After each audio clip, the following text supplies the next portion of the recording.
That's good. But the acting, you couldn't tell me the No, I know.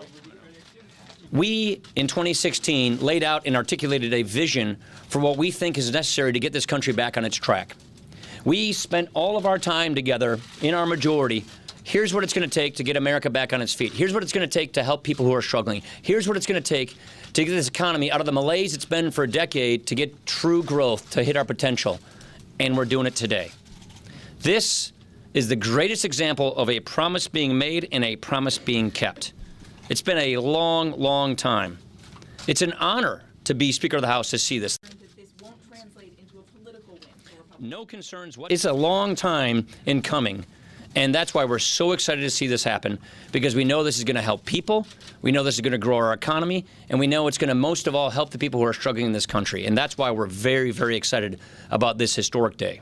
No concerns whatsoever. I got to say, if people are out there on TV telling mistruths, we have these low unemployment rates and statistics, but yet we have slow growth. So how does that factor? Well, look behind that statistic. What those unemployment rates are not taking into account, the fact that there are tens of millions of able-bodied adults in America who are not looking for work, who are not at work, who are not in school to get a skill to go to work. So we are going to focus next year on people, on getting people from welfare to work, on making sure people get the skills they need to get the jobs they want and get the careers that get them the life they need.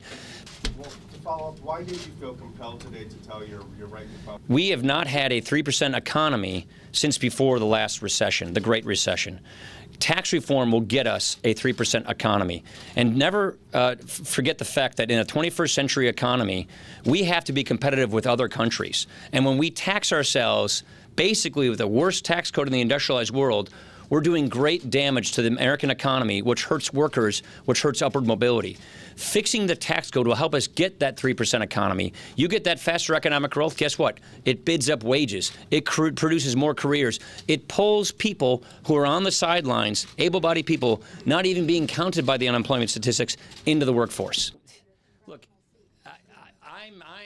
Look, when you have a sling fest, a mud fest on TV, when pundits are slamming each other about this tax bill before it passes, that's what's going to happen. But when we get this done, when people see their withholding improving, when they see the jobs occurring, when they see bigger paychecks, a fair tax system, a simpler tax code, that's what's going to produce the results. Results are going to make this popular.